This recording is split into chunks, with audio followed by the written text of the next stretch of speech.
Welcome, everyone, and we are excited that you have decided to attend our breakout session from the Virginia Consumer Advisory Board Committee on Treatment and Consumer Engagement. I would like to introduce our speakers for this session. Mark Baker is a native of Farmville, Virginia, and currently works as a supervisor of Linkage to Care Counseling and Testing for Total Health Care Incorporated, located in Baltimore, Maryland. He currently serves as the chair of Virginia Consumer Advisory Board Committee for the past 6 years. Jawan Pierce is a native of Richmond, Virginia, and is one of the founding members of Virginia Consumer Advisory Board Committee, and currently serves as their Central Region representative, and is also co-chair of the Virginia Department of Statewide Quality Management Advisory Committee. He currently serves as the executive director of the Minority Health Consortium. This is only a brief snapshot of the experience and activity of both of our speakers, and I encourage you to view their full biographies that are posted. We invite questions and participation, and we'll have time at the end of this presentation to address those. You can utilize the chat box at any time during the presentation for any questions you may have. Please submit questions at any time, as we will be answering as many as we can at the end of the presentation.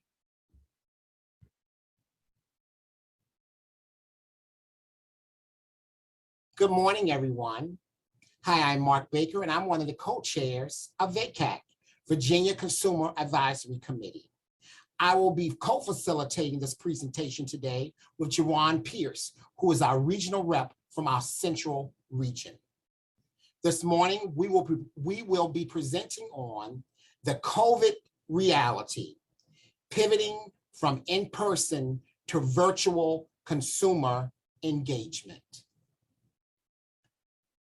Our learning objectives for today's presentation is: understand the challenges and barriers involved with engaging people living with HIV and AIDS, develop effective strategies to engage PLWHA in short and long-term opportunities through process development and quality improvement projects. And thirdly, ensure PLWHA are engaged or retained in care while creating a stronger community. What is the VACAC? What is the VACAC? Developing consumer leadership across the Commonwealth.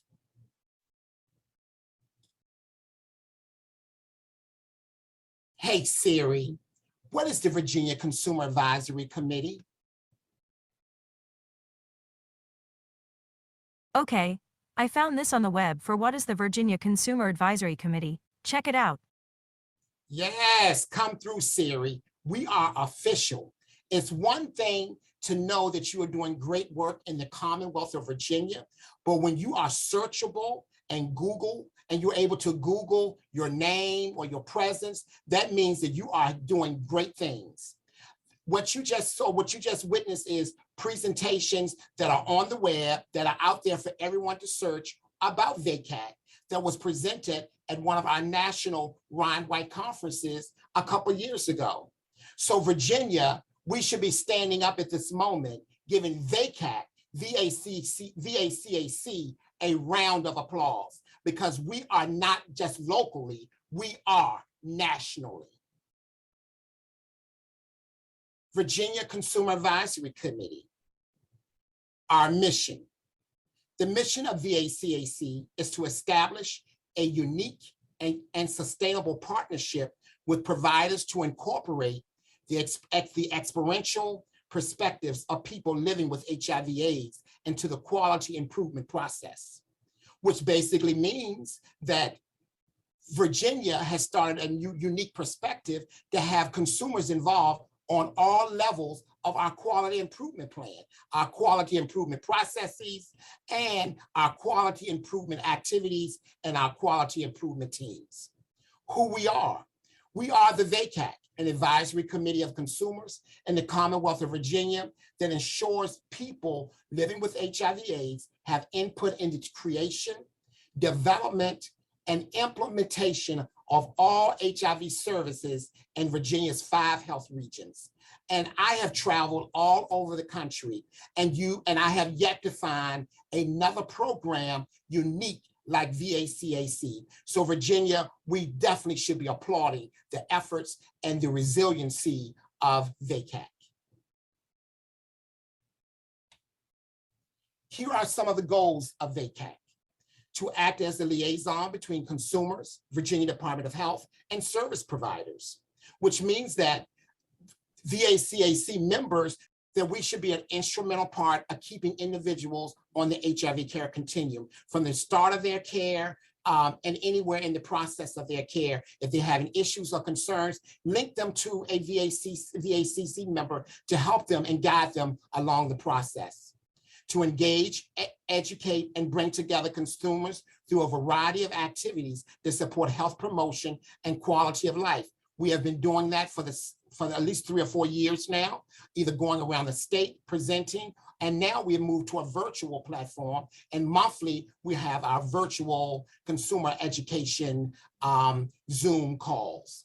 Assess challenges with linkage to care and identify quality of care best practices for implementation locally, regionally, and or statewide. And later on in the presentation, Jawan Pierce will talk about some of those linkage to care challenges that we have noted, and some of our VACAC is listening sessions, which is something new that we added this past year during our virtual platforms. And here is the makeup of our VACAC regional representatives. We have 3 co-chairs. We have Tom Sawyer, who is from the Southwest region. We have Lene Hogan, who is from the Eastern region. And you have yours truly, Mark Baker, from the Central region.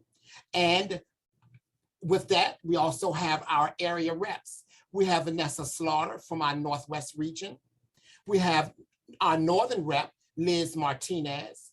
Our Eastern rep, also our co-chair, Lene Hogan. Our Central rep, Jawan Pierce, who will be sharing the spotlight with them doing this presentation with me today. And Mr. Tom Sawyer, also one of our co-chairs and our Southwest regional rep. The VACAC membership is unlimited, but the membership on the leadership or the executive team is capped at 15 to 20 members, which means that each region can have at least 4 members on our executive team. And when we say VACAC membership is unlimited, that means that the work that's being done in your regional areas, which really all of the great important work that we do, majority of it should be done regional. We haven't put a cap on that. So which means that we have the VACAC executive team, which is made of your area reps, and we have made of your area rep and 3 members from your regional team, as well as your co-chairs. And our regional teams is anyone who is interested and show an interest and taking an active role or being an active participant in their healthcare. So our regional teams are unlimited, but our VACAC executive team is capped between 15 and 20 members. We try to have a diverse committee. And yes, we are missing some vital representation on our VACAC, in our VACAC family. We would like to have more members of our trans and non-binary community, and some youth from between the ages of 18 and 30. And we'll also like to have some individuals from our Latinx and Hispanic community to be active members of our VACAC family. So yes, we are missing some vital key demographics that we are definitely going to address this year going forward in 2022 and do some more recruitment efforts in those areas. And this is part of our VACAC recruitment and development.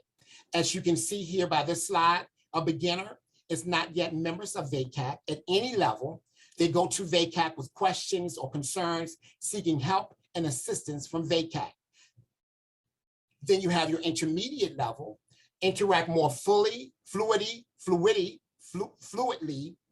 with other people living with HIV, PLWH in the region, attending face-to-face and virtual VACAC trainings to participate in trainings and needs assessments. Then you move to at your advanced level, VACAC regional leader, part of the VACAC executive committee, support regional activities for people living with HIV, providing resources for others in region, gathering training, other needs assessment and information. And you have your expert, which I am an expert, your VACAC executive leader, providing resources across the Virginia regions, providing statewide trainings for people living with HIV, liaison between people living with HIV and RWHIP partners, VDH and QMAC, and a lot of mentoring. But as you can see at the beginning of the slide, at the top, we have agitation, which we definitely do not need, and we try to refrain from having on VACAC. And I can personally say that I used to be an agitator. Now I am more of an activist, an activism role with VACAC, and making sure our patients and our consumers in the Virginia and the Commonwealth of Virginia make sure they get all the things that they need so they can stay in the HIV care continuum, because it's all about learning, advocacy, and leadership. Learning, advocacy, and leadership. And this slide right here represents the Virginia HIV environment. We have our Virginia HIV Care Services at the top, the consultant, which includes VCU and AATC, AIDS Education Training Center. To the right of that, we have the Virginia HIV Service Providers, and then we have Virginia People Living with HIV, which is comprised of members of VACAC. And you can see the arrows, how each part of this diagram feeds into QMAC and the QMAC executive team. We have a member of VACAC on each and every subcommittee on QMAC. This year on the QI subcommittee, VACAC members were very instrumental in getting the consumer survey done. And it was a great survey, a lot of great participants, and great information was gleaned from that survey. Also, outside of this, we have VACAC members being active participants in our AIDS Drug Assistance Advisory Program. We had some members from VACAC this year to take up a pivotal role in dealing with some of the criminalization laws activities within the state of Virginia. So we're doing other things outside of QMAC and in our typical VACAC roles, but always advocating and pushing the needle forward so we can make excellent progress within the state of Virginia when it comes to all matters of consumers living with HIV in the Commonwealth. I think about a week ago, I was meeting, me and Juwan, and we were sitting back, putting together the final touches for the slide. And Juwan said, you know what, Mark, VACAC is like NASA. And of course, I was not getting it. But we did some more talking about it. And this is what we came up with. NASA and VACAC have similar core values, resilience. And one thing that you will hear about, this resounding theme through this presentation, is how VACAC remained resilient through all of the obstacles that we face, going from a in-person, delivering our services in person, to moving to a virtual platform, and all the challenges and nuances that came out of that. When we put our minds to something, we don't give up like NASA. We aren't deterred by obstacles or constraints like NASA, and we stay the course to achieve our goals like NASA.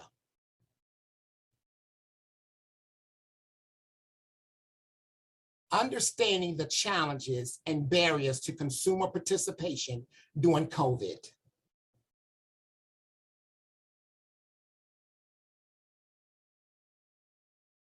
Here are some of the challenges that we noted when we were the barriers to moving from the virtual platform and dealing with some of the issues around COVID-19. In order to move from a virtual platform, we realized there was lack of access to broadband and technology.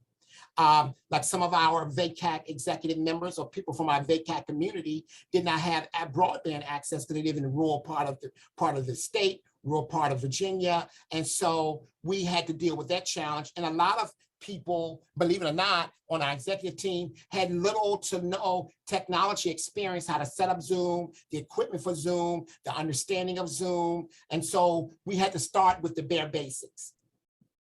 Then we had telehealth and staying connected to care amid a pandemic.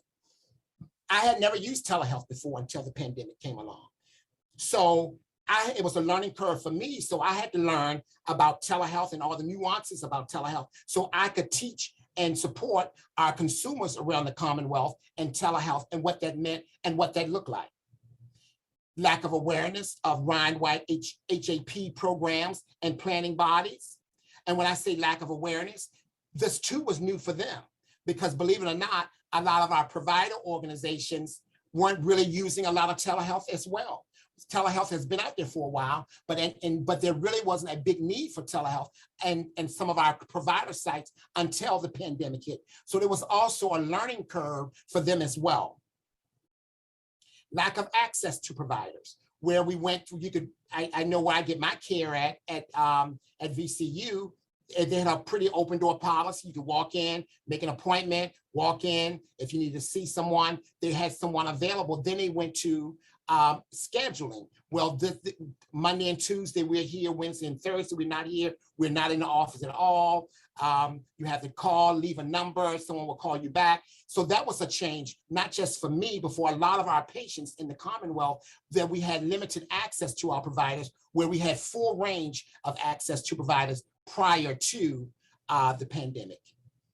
Lack of access to supportive service, mental health, transportation, and dental care. My counterpart, Jawan, is going to talk a lot more about some of the difficulties that some of our patients had in accessing some of these services. But we do know that some of these services had been limited, not the offering of the services, but the limiting of the times and how the service delivery was being offered because of the COVID-19 pandemic. Then some of the challenges, unclear roles and responsibilities and expectations from VDH, from VACAC, and the providers. VDH has expectations of us, VACAC had expectations of us, and the providers had expectations for us, and how we can all get on the same page and make sure the roles and responsibilities, who was responsible for this and who was responsible for that, make sure we all were on the same page, and the care delivery system of getting information out to our consumers. PLWHA are not taken seriously by all provider organizations. And let's face it, there have been some challenges in working with some people living with HIV, and I'm just going to be perfectly honest with that.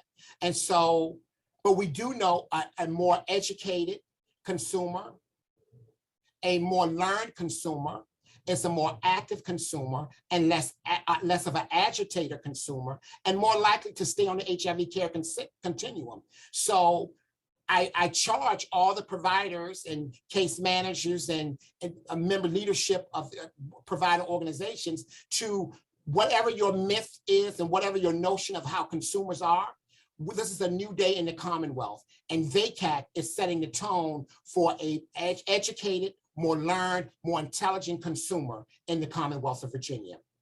And there was a lot of staffing and staff turnover.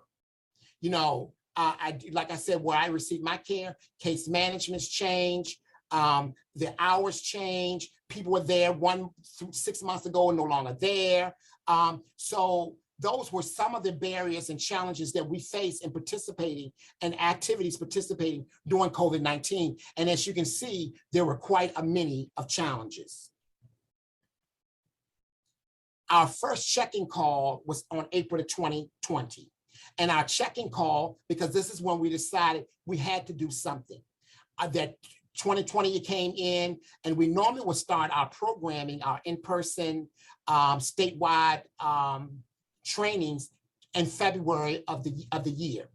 But the pandemic hit, so we really we didn't really know what we were going to do. So we decided to do a check-in call, and on this check-in call, we invited all of the providers from the 5 health districts, 5 health regions in the Commonwealth to be on this call. That way, to talk about, that way we can talk to the participants, the attendees were on the call. We had to pivot to educate consumers on how to remain engaged in care during the pandemic. So this first check-in call was really to engage the consumers, to let them know we're still here, we're still vital, we're still active, and what's going to be the next steps. So that's what we did in April 2020. We had our very first check-in call with consumers. And then on May 21st at 2 p.m., this is the call, the Zoom call, our very first Zoom call we had. And this is the call we invited all the providers in the 5 regions to find out how they were operating during COVID-19, how to access care and treatment during COVID-19. And this was a great call. And this really set the tone. And believe it or not, it really put the Commonwealth of Virginia ahead of the game, because we had the providers, healthcare providers there, the case managers, the nurse managers, the different individuals who manage the clinics there. They're saying, hey, this is going to be our hours of operation. This is how we're going to operate. These are the things that we're going to need. These are the hours we're going to be in. We're still going to be offering these services, but instead of offering mental health services on Monday, Tuesday, and Wednesday, now we'll be offering mental health services on Monday and Thursday. Instead of you having access to your case manager Monday through Friday, case managers will be working a remote shift. Some will be on Monday, some will be on Tuesday, or some will be just working remotely altogether, and they will be accessed by phone, and you'll call and leave a message, and they will call you back. So this was very vital from the upstart and how we were going to be addressing the COVID-19 pandemic in the Commonwealth. And this was a very, very, very successful first call and very first successful introduction into COVID-19. So, and now I am going to turn it over to my counterpart, Mr. Jawan Pierce, and he's going to talk more about the pivot, the Telehealth Public Service Announcement, VACAC implemented the Plan, Do, Study Act, and the PDSA cycle. Take it away, Jawan. Good afternoon, everyone. Thank you, Mark, for that wonderful introduction and a great start of our presentation. And just as Mark said earlier, we did have a conversation about VACAC being similar to NASA. And one of the things we've learned throughout the pandemic is a lot of people were feeling isolated. They were sheltered in. Nobody really knew much about this virus. And people were just, just lost, confused. They had a lot of FUD going on. And when I speak of FUD, F-U-D, there was a lot of fear, uncertainty, and doubt. And when people feel fear, their first reaction is, do I fight or flight, right? Do you fear everything and run, or do you fear and not run, but take the word fear and change it into F-E-A-R, F, face, E, everything, aura, and rise above it. And that's what we do at VACAC.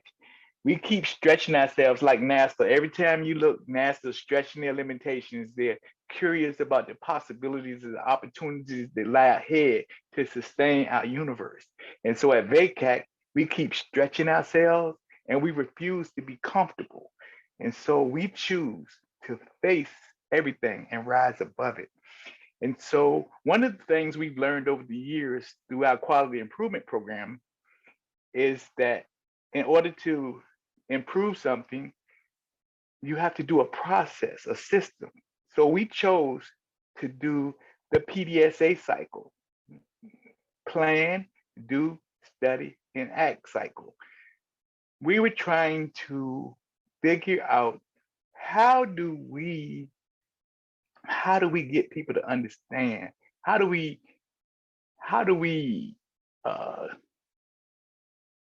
face these uncertainties, all right? So we decided that we were going to try to figure out how can we introduce consumers who probably have little to no interaction with telehealth in the past. Some people are aging with HIV, they lack technology skills. How can we really introduce telehealth to them? So we decided to come up with the idea to let's do a PDSA and let's try to make a public service announcement. And with this public service announcement, we're going to put it on positive link pages. We're going to put it on private Facebook groups. We're going to email it to people. We're going to share it on Facebook and Instagram and kind of give people a preview about what's going to be in our next VACAC live call. And so we developed this PDSA. And once we developed it, of course, we had to put it through the PDSA cycle. So we made a plan, we developed it, and then we put it out to all of the members of the VACAC team to critique it, study it, tweak it, make recommendations. And we did this about 4 or 5 times till we finally got what we felt was the right 90-second public service announcement that we wanted to use to introduce our upcoming VACAC call on what is telehealth and how to access it. So now I'm going to show you the product of our PDSA cycle here.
All right, so you see in that video that we tried to cover all aspects of social media, people using Zoom links, QR codes, and at the same time, because we didn't know much about COVID-19, we also reminded people that they should continue to follow the CDC guidelines of social distancing, washing your hands frequently, and wearing masks when possible.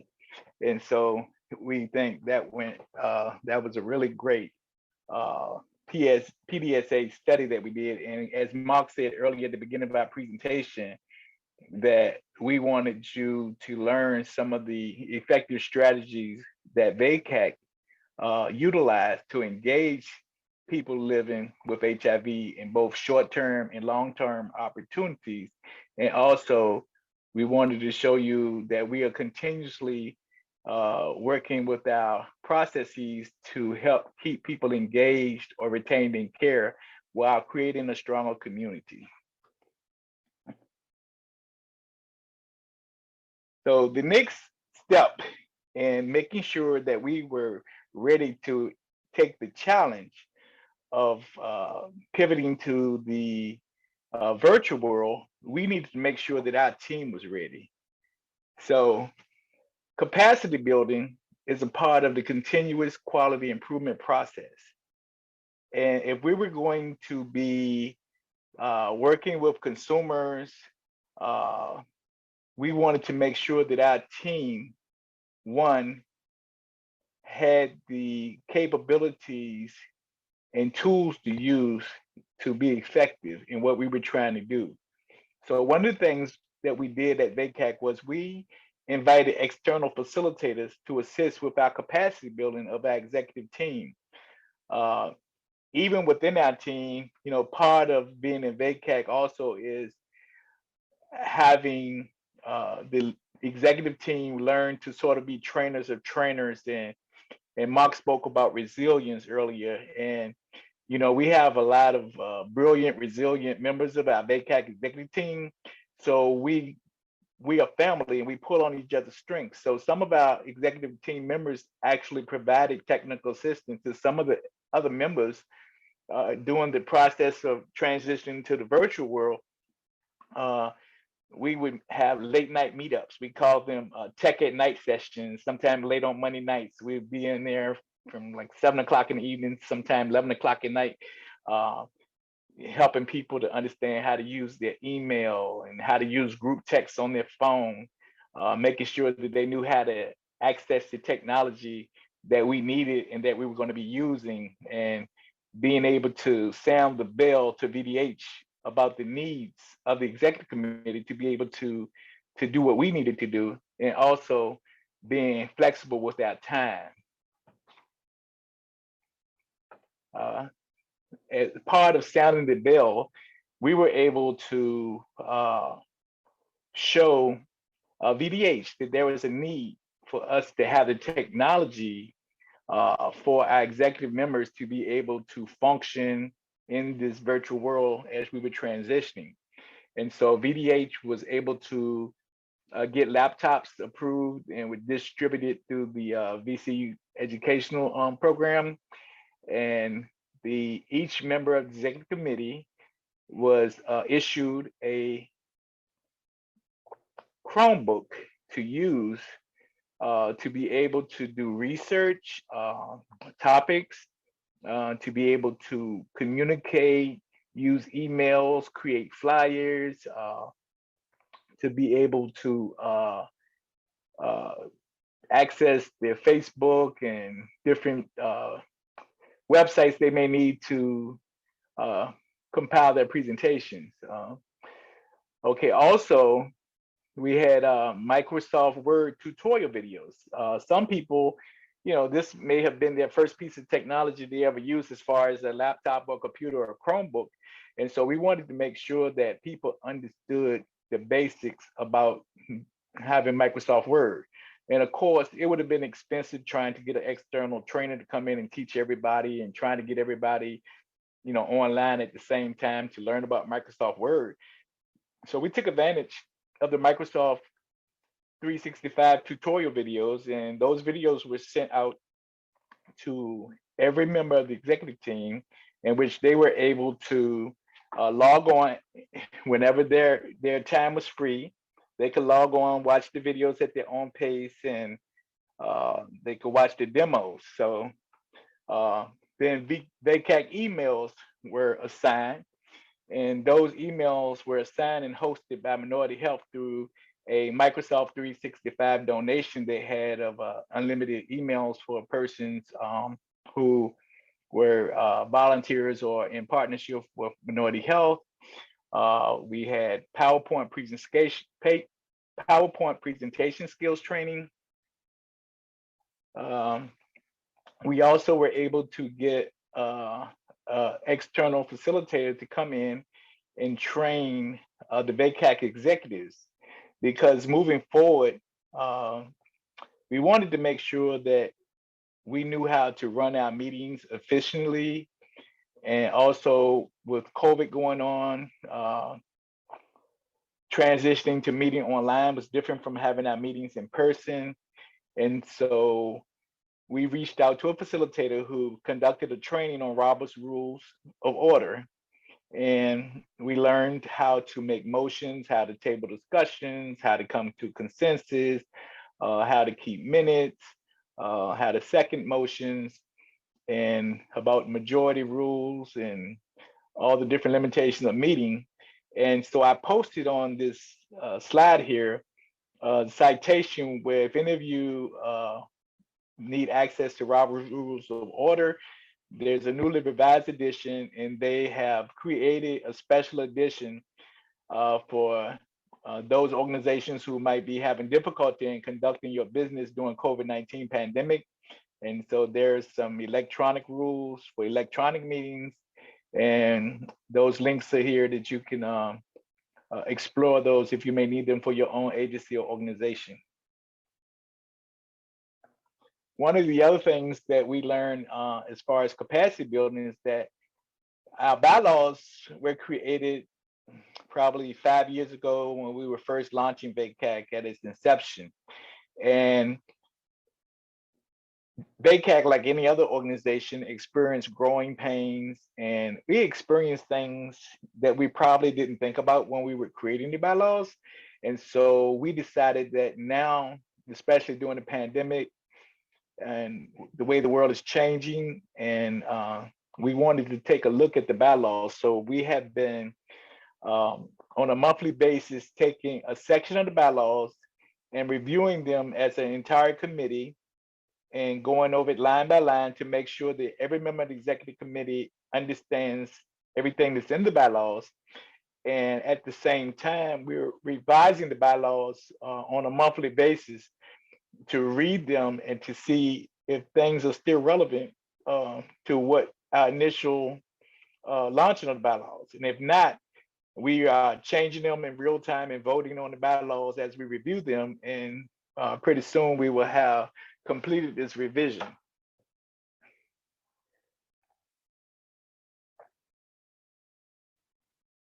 So we've had some successful consumer involvement in the state of Virginia that's been launched by Vaccac. And here you will see that we utilize Spanish 1 to reach the Latino or Latinx consumers in Virginia, because we felt that, you know, we've been reaching a lot of English speaking persons and consumers, and over the years we were doing the in-person trainings and even with the virtual trainings, but we wanted to make sure that no one was being left behind. And so we reached out to VDH and VCU, and they were able to do a MOA with the organization called Spanish 1, and Spanish 1 would be on our Vaccac live calls, and they would have a separate channel with those persons who were logging on to the call, who had a preferred Spanish language as their first choice. They would hear the channel, the Vaccac representative would be speaking, and the slides would be up, but their sound channel in their ear, the sounds that they would be hearing would be the interpretation of the Spanish 1 facilitators translating what the Vaccac member has said to the Spanish language for those persons. And at the end of the session, they in turn would translate the questions that Spanish speaking persons may have, and they would translate that back to the Vaccac members, and then of course answer on the Spanish channel to those participants. And you see here is an example of the flyers. This just shows the dedication that Vaccac has, and things we try to do to create. And what you see here is on October of 2021, we decided that we wanted to start translating our flyers, because early on in the pandemic, for probably the first 8 months, all of our flyers were in English. And someone said, hey, what about the Spanish speaking people? If we want to reach them, we have to translate the flyers into their language. And so we had a volunteer who took our English flyer and translated it into the Spanish language for us. And that helped a lot in reaching the Spanish population. And you'll see here on this screen, you will see some examples of some of the trainings that we held during the pandemic. Of course, the one that we showed you at the PDSA, that was one on actually how to navigate telehealth. So we spent time explaining to the people what telehealth was, how to access it, and ensuring them that these telehealth sessions were HIPAA compliant, that they were not going to be hacked, or no one was going to be able to access their records or their private conversations they were having with their providers or case managers on these telehealth calls. And then we began to think, what other type of issues are the clients dealing with? So we developed trainings on HIV and estate planning because we had some members who experienced loss. Close friends were being infected and passing away from COVID-19. People's family members were, contracting COVID-19. So that brought about an interest in estate planning, making sure that you had a plan when things, when issues or death comes in, making sure that you prepared ahead of time. We had another topic, which was the 4 pillars, the role of consumers in ending the epidemic. We had a training on how to navigate the grievance process during COVID-19, because sometimes clients may have had situations where they felt like maybe they weren't getting the quality of care that they should have been receiving at a particular agency or at a particular provider site. So we wanted to make sure what we did, we had all of our VACAC representatives contacted all of the different provider agencies, and we asked them for copies of their grievance policies. And we took information from those grievance policies and we put them into our presentation and explain how different agencies handle their grievance process so that in a time of need, the consumers knew how to navigate that. We also, during 2020, 2021, we experienced a lot of social justice issues in America. America was on fire with social justice issues. So we made sure that we put together a training or presentation on HIV and social justice. One of the things that we discussed in the HIV and social justice was that we had some consumers here in Virginia that were working on developing or creating legislation or pushing forward legislation through a member of the Virginia House of Delegates to introduce legislation that would decriminalize HIV disclosure. We had laws in Virginia that, if you were HIV positive, that you were supposed to disclose to anyone that you were sharing your body fluids with or intended to share your body fluids with about your HIV status, and that if it was found that you had not disclosed and intentionally exposed someone to certain infections, that you could be criminally charged for some of these laws, criminally charged, and I think some of them were a certain class felony. And so we kept abreast of, there was a consumer in Virginia that was working on a project, developing legislation, and she kept us informed about the bill as it moved through. And finally, we asked consumers that were on the calls to write their legislators or to call their offices and voice their support for the decriminalization of the HIV laws.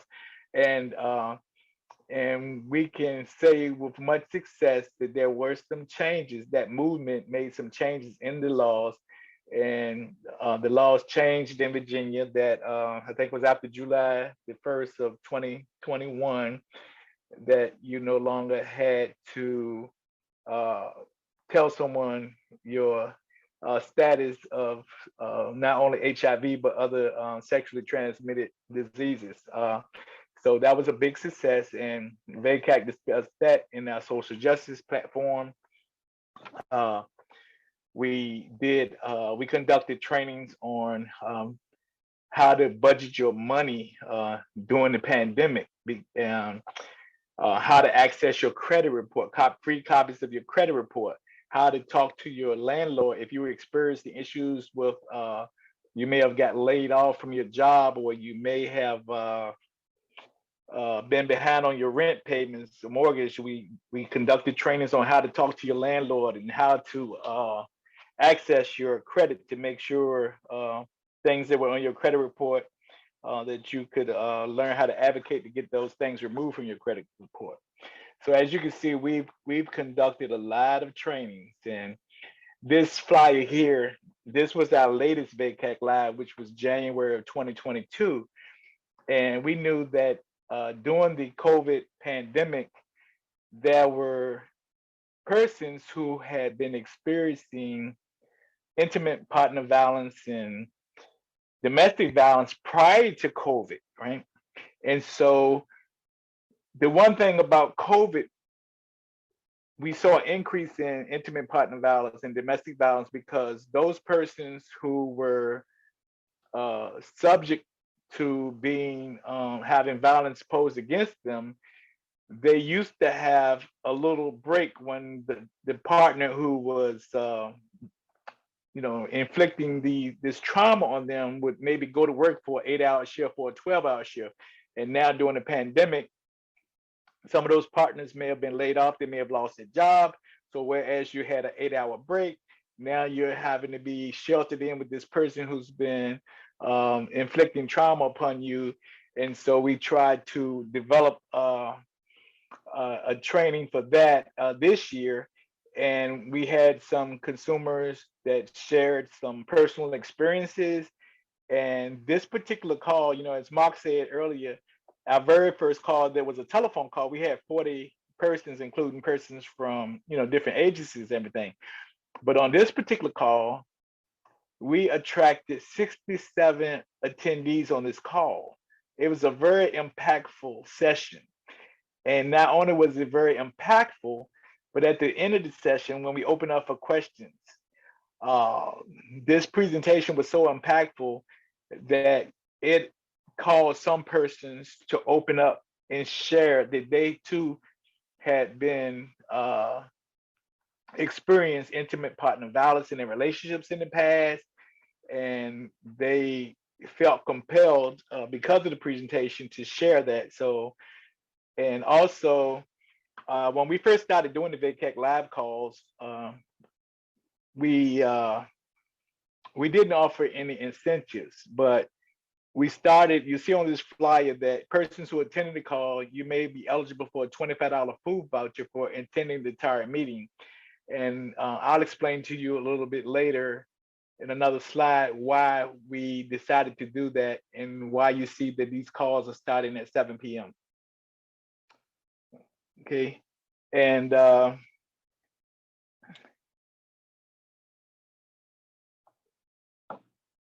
for the first 12 to 13 months of the pandemic lockdown, VACAC spent a lot of time talking to the consumers. We did numerous trainings and presentations. We talked to them about Benalytics and how to sign up for the Affordable Care Act. We had presentations about Cabenuva, a new injectable HIV medication. And so we spent a lot of time talking to the clients, talking to the consumers. And, we said that, you sometimes you think that you're doing things to help people, and you feel like, am I really helping the people? I'm spending so much time talking to them. And then we got this light bulb moment, between the thought and the actions that we do. We thought this is what they need, and this is the action we need to take. But in between that thought and that action comes the moment. And then there was a moment between our thoughts and action where we say, you know what? We need to listen to them. We need to hear what they are. We need to stop talking so much and start listening. So we developed this thing called Vaccac listening calls, where we wanted to hear from the consumers, find out about the quality of life, how they're being impacted by COVID-19. All these trainings that we've been conducting, has it helped them any? How has their life changed?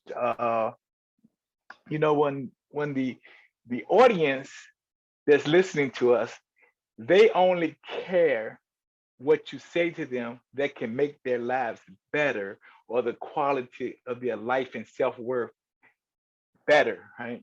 So we wanted to take time to find out what's going on. So we decided to develop Vaccac listening. And Vaccac, our first Vaccac listening session was launched in Northwest Virginia, the Northwest region of Virginia. And that was on April of 2021 from 7 p.m. to 8 p.m. And when we came up with this idea, some of the other regions were like, what is VACAC listening? What is it all about? What does it do differently from what VACAC Live was doing? And we said, and during the pandemic, we've been hearing a lot of information about people saying that they were lonely, they locked in, they're isolated. And so this is almost like inviting someone into your living room. It's like a housewarming or a virtual reception or kitchen table session. So you're inviting consumers in and you tell them a little bit about what's going on in your region.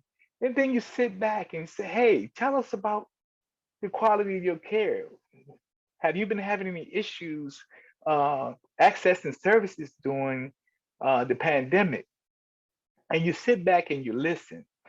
And then after we launched the one in Northwest in April, in June, we decided to launch it in Southwest. And then in September, we launched it in Eastern. And then in December, we launched it in Northern. And then in December, in the Central region, we decided to try a hybrid version of VACAC is listening.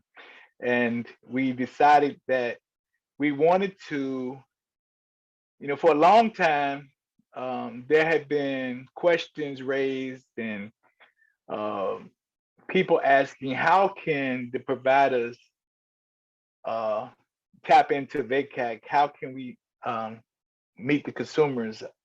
Because our calls had always been for consumers only, and we weren't allowing any providers or case managers to participate in the calls. So we decided in Central Region to try a hybrid version where we wanted to sort of like create an atmosphere where the consumers could come in, they could get trained on a topic, and then be introduced to our QMAC partners. And so we invited members from some of our QMAC members from the Richmond region to come to our meeting. And we also invited persons from the Clinical Quality Management Program at VDH to come. And we had a speaker. So at this particular hybrid event, the speaker did her presentation on Zoom attached to a laptop in our meeting room, in which the people in the room could ask questions. The speaker could see the people in the room, and whenever the people in the room wanted to ask the speaker a question, the laptop would be pivoted back and forth so that she could see who was asking the question. And our particular topic for that night was the need for diversity in racial and ethnic minorities to be participating in clinical trials. And so I think it was a very great presentation. A lot of questions were answered about, were asked and answered about clinical trials. And we talked about not only is there a lack of racial and ethnic minorities in clinical trials, but some question was raised about sometimes not being able to get services from people who look like you, right? And so that was a good segue into us being able to introduce one of our QMAC partners. And we actually had a new nurse practitioner who had joined one of our regional QMAC agencies, Capital Area Health Network, and her name was Dr. Whitney Harris, or nurse practitioner Whitney Harris. And we allowed her to come to the, I said, well, speaking of having people that look like the people who are receiving the services, I want to introduce you to one of our new partners. Nurse Whitney Harris came up to the room. She introduced herself as a new provider at Vernon J. Harris, and she was excited to be on board. They asked her a few questions. They enjoyed a dinner of pan-seared salmon, oven-roasted chicken, beans, roasted potatoes, carrot cake, and homemade bread pudding. And some time was given to them to meet some of the other case managers and nurses from our QMAC partner who had came to the event, and they were able to mingle and greet each other for a little while, let everyone enjoy dinner. Then we reconvened the meeting and we opened up what was called our VACAC is listening session. And so Mark Baker introduced all of our regional team, which consists of the 4 members. And then we asked if Mark asked the group, could you please take some time now to share with us about things that you may have been impacted on as far as from COVID-19, or have you had any trouble accessing any services? And so, and then we also introduced Safri, who is the clinical manager for the care services. He was there in the room, and so the clients, they were very excited to share.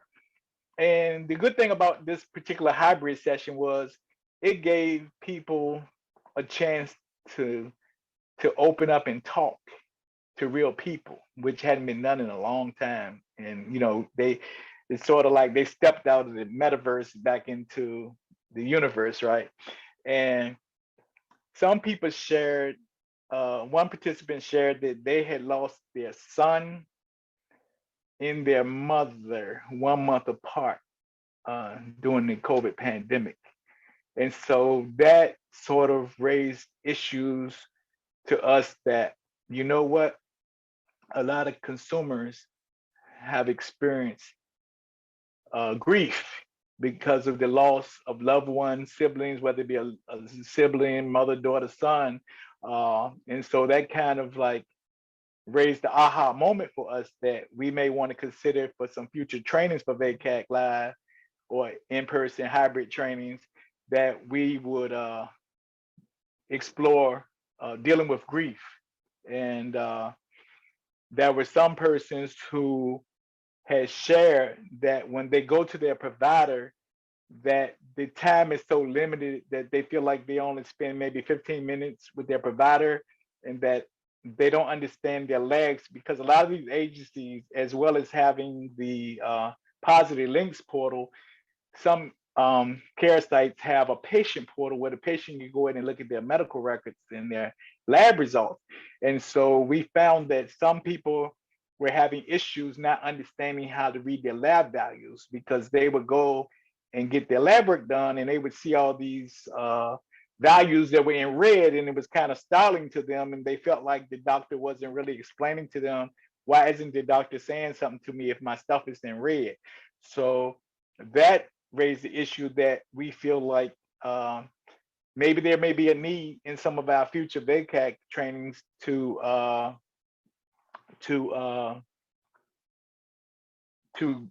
do some VACAC live trainings or in-person trainings on understanding lab values. We had other clients who talked about issues of not being able to have good access to their case managers.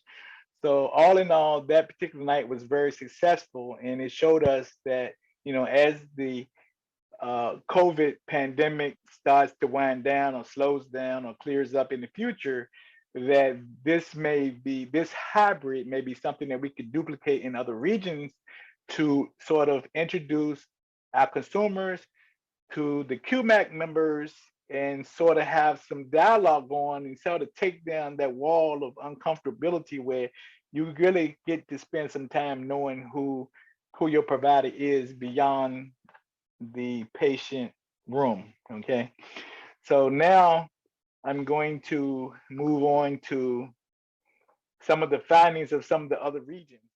Okay, and also for all of our VACAC listening calls, some of the concerns that we found across the regions were similar. Some places they felt that there was a lack of dental access due to COVID-19 precautions. And as Mark had talked about earlier, that some agencies were experiencing staff turnover. There was isolation and loss, feeling alone, and experiencing death of loved ones.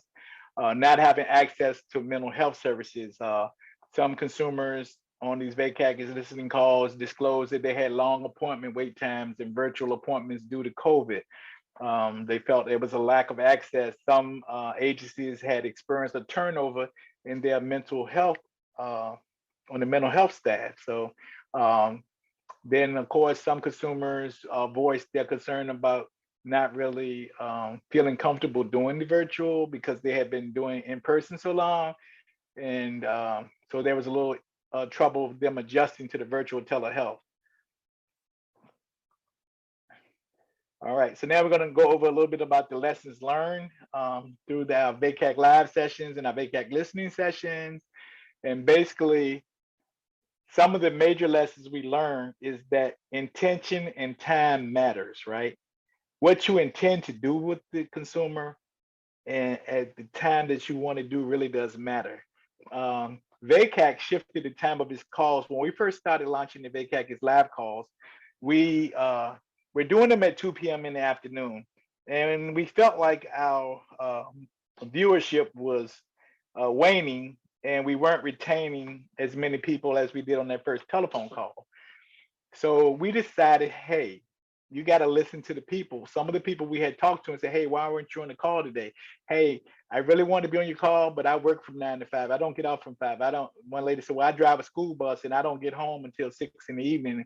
One person said, well, I took the ticket to work. I went back to work and I'm working. I'm working on my GED during the day. So we said, hey, you know what? We need to listen to the consumer. Let's try doing it in the afternoon. So when we switched our calls to 7 p.m. in the evening, we reached larger numbers of clients. And we found out that day was not an option for some, and dinner time was a great segue for VACAC to offer DoorDash gift codes. And so some of those consumers who, if they stayed through all of the calls at night, just for our token appreciation and taking them away probably from the time they would have been spent eating their dinner on those evenings, we offered them a $25 DoorDash gift code, which they can use to get a meal on a later date or on that night while the call is on a different night. Okay, and so what's in the future for VACAC? In the VACAC future, we realized that we have to think about some things differently, right?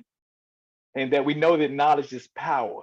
So the more we talk, the more we study, the more we think outside the box. We hope that the future of VACAC holds is that in order to address the lack of technology, we hope that when it's safe to do so, agencies should consider allowing access to consumers in areas where technology or broadband is not accessible or not readily accessible. We hope to continue to encourage consumers to advocate for legislation that will improve the laws and policies around the decriminalization of HIV reporting, and also to help reduce the stigma. And one of the biggest future proposals that we would have would be that hope to propose the development of a Vaccac Fellowship program to embed eligible Vaccac members in the Ryan White funded agency sites and VDH care services to further develop PWHA's representation in the workforce. This would be similar to the fellowship that's being done with the Ryland Rome Fellowship, in which men of color are recruited and embedded at an agency for a certain amount of time. Then they move on to a local health district, and then they spend a year at the state health department, in which they develop a project that they work on. And so it sort of gives them a little insight about what's going on in the inner workings of the health department and how to develop those skills that will make them employable. So we would hope that we could do something similar like that for VACAC. And we also hope that within that, that some type of business associate agreement could be drawn up between VACAC and Ryan White funded agencies and VDH, so that we could sort of quiet the issue of confidentiality and HIPAA by creating business associate agreements, which would give VACAC more access to the consumers. We hope to increase collaboration with our providers to triage and impact consumer concerns in a timely manner, especially through the VACAC calls, and hopefully the the hybrid VACAC sessions in the future, where clients can get to know the providers a little better. VACAC will continue to use the PDSA cycles for continuous quality improvement. And we want to thank you for all this time. And now we are going to, because we live in a world where so many people have trouble accessing technology and accessing their care providers, we wanted to end our presentation with letting you know that we have every intention to utilize everything within our power to make sure that the consumers are highly informed and that our VACAC committee is highly trained, and that we do everything within our power to increase the quality of services and the quality of life for people living with HIV and AIDS in the state of Virginia. And we want to close out by saying that at VACAC, we know that people are human beings. And we like to speak from the heart when we're talking to our consumers. So when you speak from the heart, the things that are spoken from the heart speak to the heart. And when you speak to one's heart, you ignite their spirits.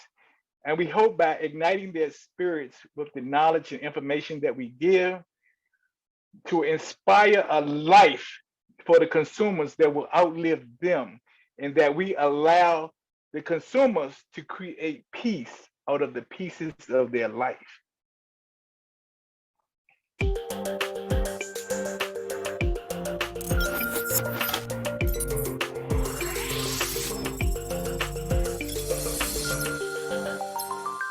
You have now been granted access to VACAC.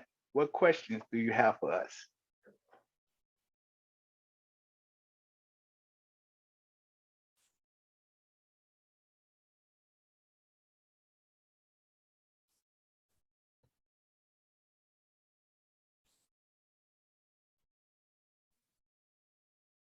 Thank you, everyone. I just posted in the group chat a copy of a form that can be used by consumers. You can take this link and give it to consumers who want to learn more about VACAC. It's called a VACAC Consent to Engage form.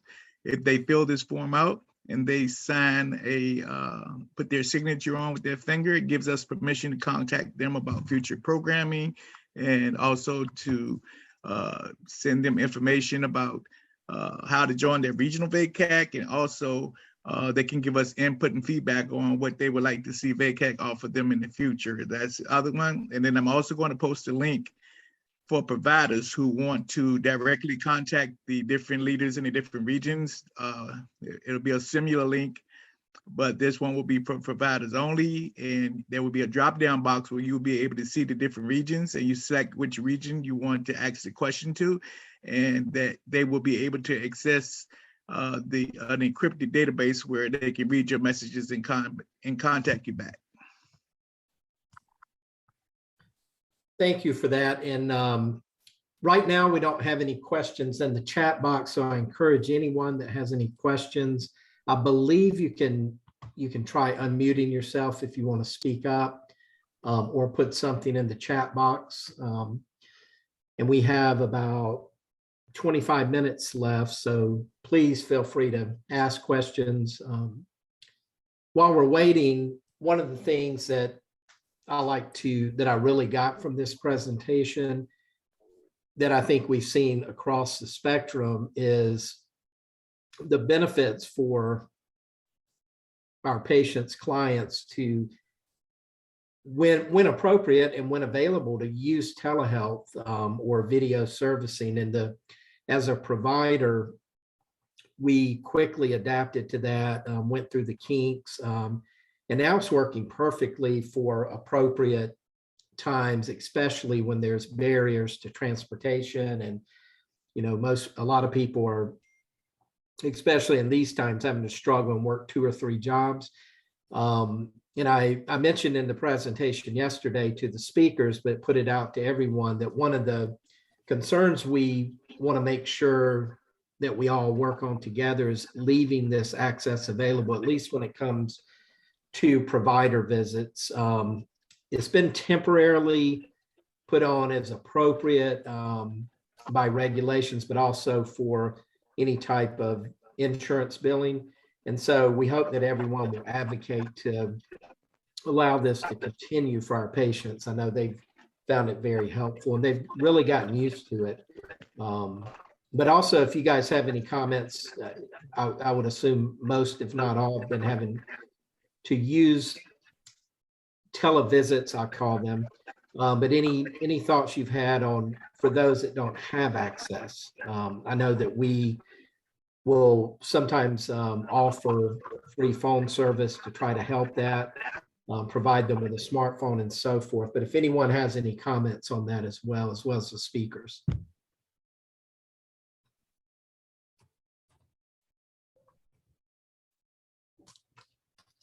Well,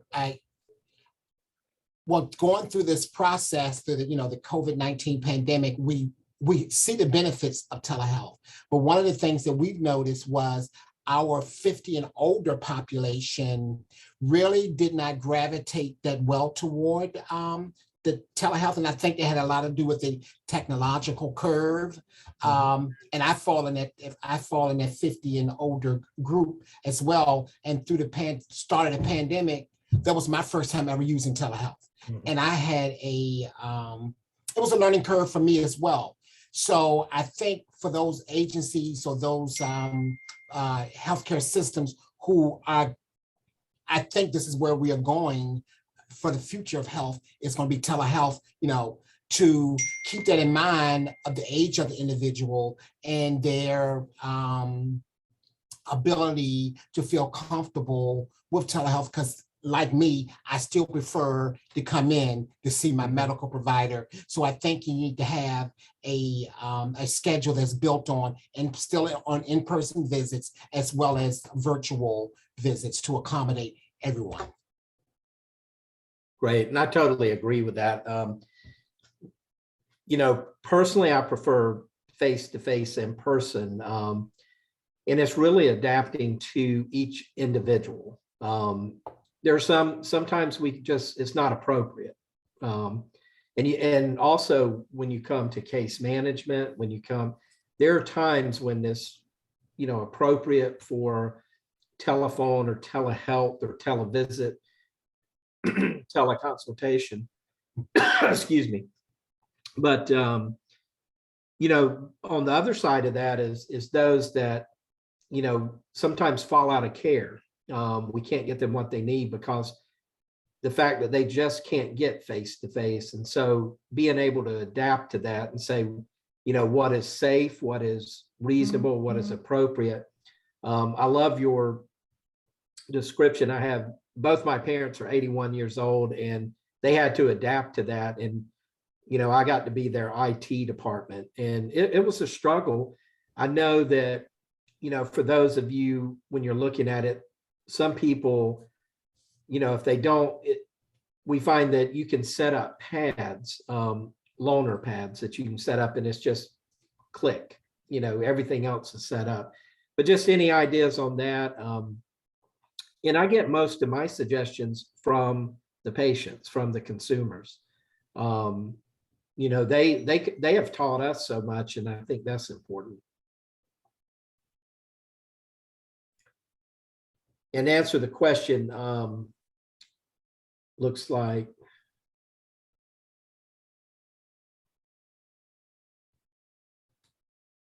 no, that was actually from the host. And I hope everyone can see in the chat, there's been information and links posted so that you can get more information. I followed those yesterday as a provider, and it was very simple and got signed up so that we can stay more involved.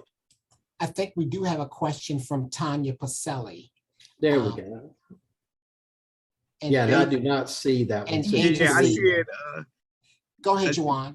I see the question. She was asking, she said that the question jumped the screen. Hold on. Oh, yes. She said, do you need my glasses? I lost my glasses, actually. I got to get a new pair.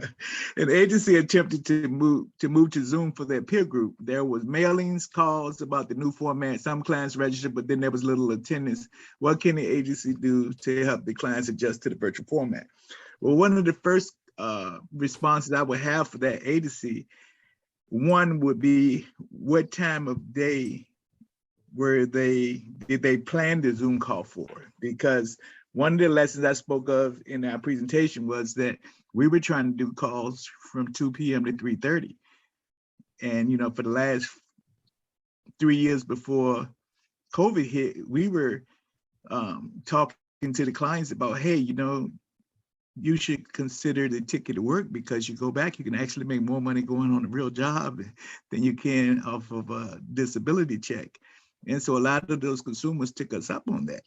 And so the first thing that, you know, I used to be a real salesman. I used to say that the best way to know the customer is you have to know the smell of the customer. And when I say the smell of the customer, you got to talk to the customer, find out what their life, you know, what are they doing in their life during the day? Because a lot of times we as agencies or providers, we want to set the timing and the place and the date for what we feel is right for our work schedule, because we may be working from 9 to 5. I'm not coming on a call 7 o'clock at night, but guess what? We were having the same problem when we started doing the Zoom calls. People weren't showing up and we were wondering why. So I had to make some calls. I said, hey, you signed up you registered for the call, but you weren't there. I said, well, hey, Juwan, I went back to work. I work at a credit union. I don't get off the 5. I got to catch the bus home. So I started talking to the other Vaccac members. I said, hey, man, I think the evening would be a better time. People say, oh, that's late. Hey, you got to meet the client where they at. I mean, the whole purpose of VACAC and the QMAC and the whole HIV environment, everything they've taught me over the last 20 years and through quality improvement is that it's all about the client, not about our time, and it's about their time. And so the first thing I would pose back to that agency is, what were your intentions and what were your timing? Because it's all about timing and intentions. So if you intended to do it at a time that was convenient to you, you may want to rethink that. If you were intending doing the client time that was right for the client, did you ask the client what was a good time for them? So you got to go back and ask those questions. And then one of the other things we had to consider when we switched to the evening, we were taking them away for their dinner time. Lady says she drive the bus, she don't get home at 6. Here at 7 o'clock, we want her on the call. So we said, hey, what kind of incentives can we give? You know, of course, Hearst is not going to approve a Walmart gift card or a gas card, but we said, hey, people need to eat. And, you know, in healthy eating is HIV care, right? So we decided that if consumers come on, if we could ask them to come on the call late at night and stay with us, if they took the time to stay on the call with us from 7 at night, and sometimes they would get so caught up in the conversation, the call might not end to 9. But we said, hey, as a token of our appreciation for your dedication and taking away from your dinner table this evening, we're going to give you a gift code, a DoorDash gift code that you can use tonight or tomorrow. And it will be sent out as soon as they had to complete the evaluation first before they got the card. So those are the type of things. It can't be about the agency. It's got to be about the client. And if you need help, I just put a link in the program for the providers. If that agency, if you know that agency, tell that agency to go in.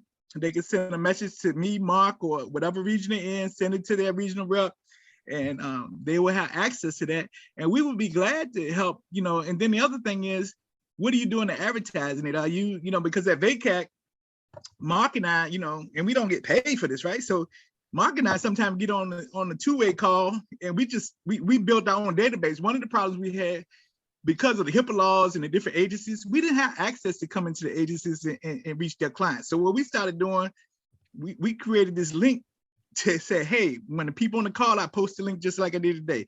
If you sign this form, you're giving us permission to contact you directly about any VACAC programs. And then once they give us permission, guess what? VACAC is building its own database, right? So Mark and I would get on the call sometime in the evening, and we'll just call people and say, hey, how's it going? How was the call? Anything going in your life? And they tell us, we talk, people like to be stroked. And, you know, so at the end of the day, clients are human beings. We're not just consumers, but we're somebody like when I said, when you get to know the smell of the client, sometimes marketing will just call people and say, how's it going? And we called one lady one day and we found out, she said, well, I'm gonna be honest with y'all. I got an appointment tomorrow, I got to go to my doctor, and I haven't took my HIV medicines in the last 6 months. And we said, what? She said, yeah. She said, I said, well, make sure you let your doctor know because she may have to do a resistance test.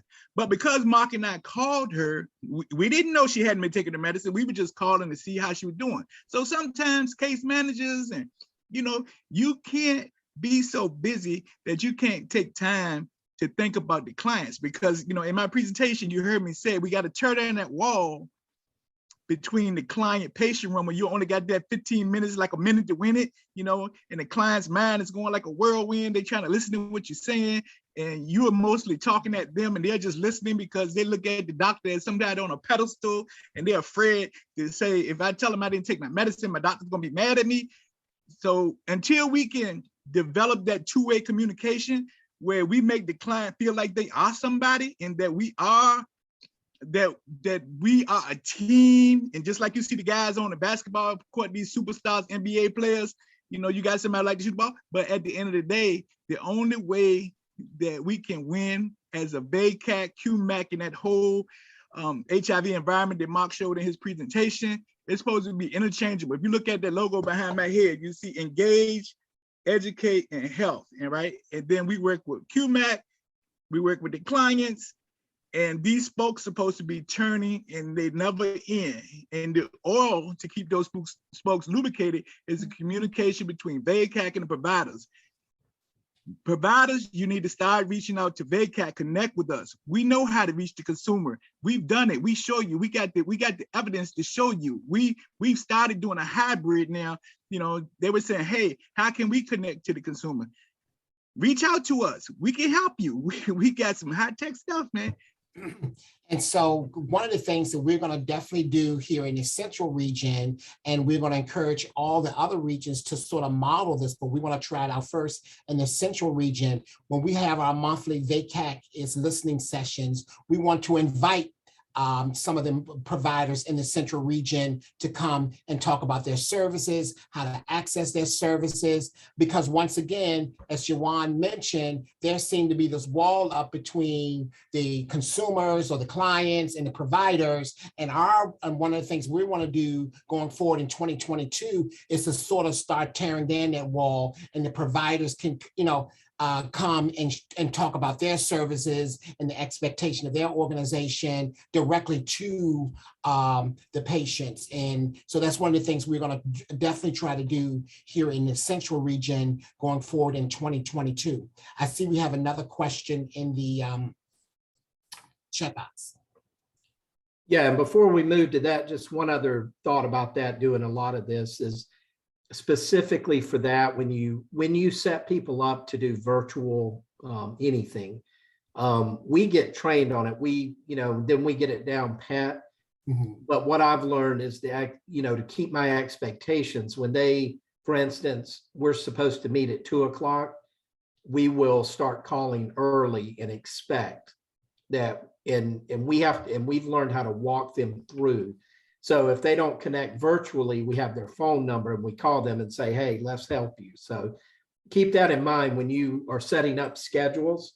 You may want to start early and end late because of that. The next question is from Freddie Z.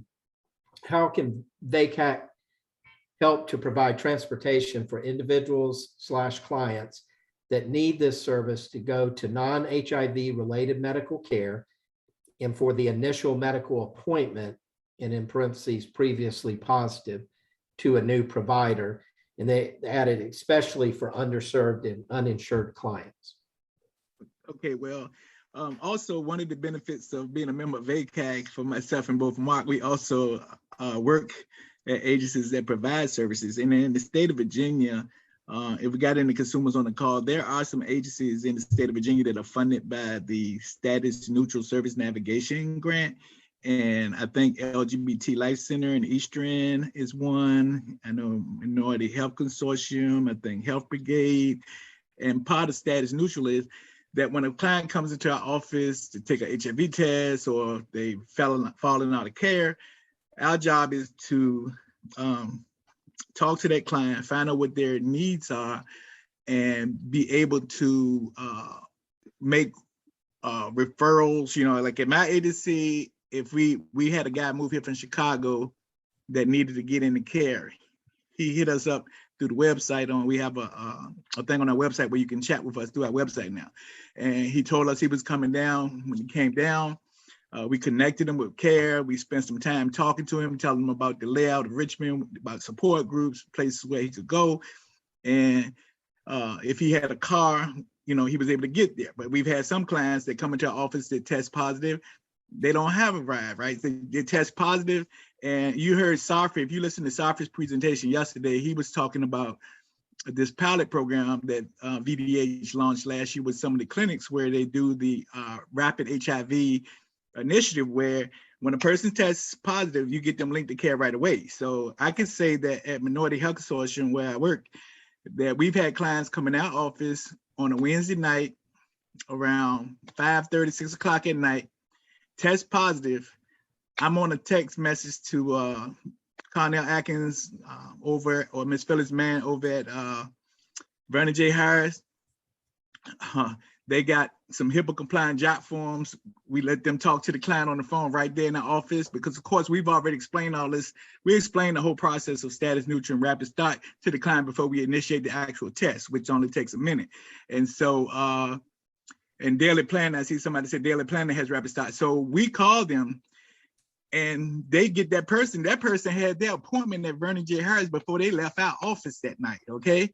And at 1:30 the next day, that person was leaving out of Vernon J. Harris, already having their blood work done, already met with George Zay, who was their provider at the time, and was leaving with their first initial supply of medicine. Okay, another day we had a lady come in the morning around 10:30. She tested positive at 10:45. By 11:30, I was taking her in my car to Vernon J. Harris to her appointment. By 2 o'clock that day, she's already seen the provider and leaving with her medication, and called us to thank us so much for helping her. So, agencies got to get creative about how they do this, but there are agencies in the regions that are funded by status neutral, where they sometimes have access to transportation. Also, you can check with different providers, because under certain funding under the care side, some care sites use Uber cars. They use Ubers or Lyfts to get people to medical transportation. So it's going to be important. If you listen to Safri yesterday, he did say that with this new unified eligibility, when consumers go for their initial intake or their first recertification, that they have to do it at the provider. And at the provider, that case manager that's doing your intake is going to have to tell you about all of the service, transportation, nutrition, mental health. Whether you need it or not, they're supposed to let you know this exists. And then that gives you the right to ask for it if you need it. And I think you got some more questions. I also would encourage Freddie Z to get in contact with his contract monitor and share that information that you're having some transportation issues and transportation needs within your region, getting people linked into services and getting them to their appointments. I see that we have about 3 or 4 minutes left on our presentation. And I just want to take a few minutes to share with you all some of the exciting programming that we have coming up as far as our statewide calls are concerned with VACAC. Look forward to, we're going to do one this year on understanding your lab values and getting the most out of your doctor visits. We're going to do one on non-binary pronouns and dimensions of gender sexuality. We're also going to do one on how to secure burial insurance, life insurance, and a program around HIV and mental health and HIV and substance misuse. So those are going to be some of the programming topics we're going to try to cover this year in FY22. Excellent. And I would like to mention, for that last question, I really truly believe that getting more providers at all levels involved in VACAC, just like someone mentioned, like where I practice, we offer Uber Health, whether a patient is on Ryan White, whether they're insured, if they don't have transportation, but if VACAC is not aware or the consumers are not aware, if we all work together, then potentially that information is out there. That should never be a barrier. You may have to link with a different group, if they don't have that and there's no other alternative, but it's all about communication. So it's out there. We have creative ways to do it.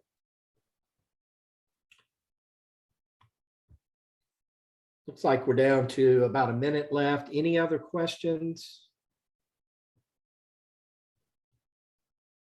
Well, I just want to take this opportunity to thank you guys for attending this presentation, and I hope that it was helpful and beneficial to you all.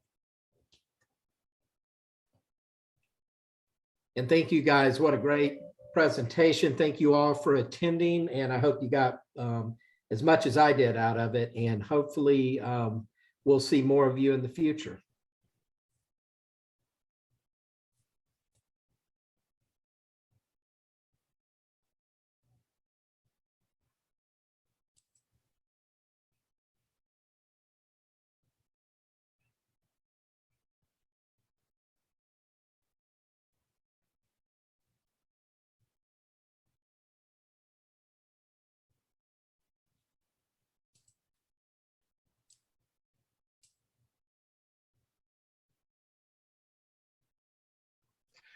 Great job, everybody. Great job. All right, so the session has ended and we'll get ready to take our break and then head over to the final session at 2 o'clock. Mark, if you want to go ahead and log in, we can go ahead and talk. I'm getting ready to do that now. All right, we'll talk. I'll see you there. Thank you, Mark and Juwan. It's a pleasure working with you. Look forward to working with you in the future. Did you see my private message to you, Stephen B?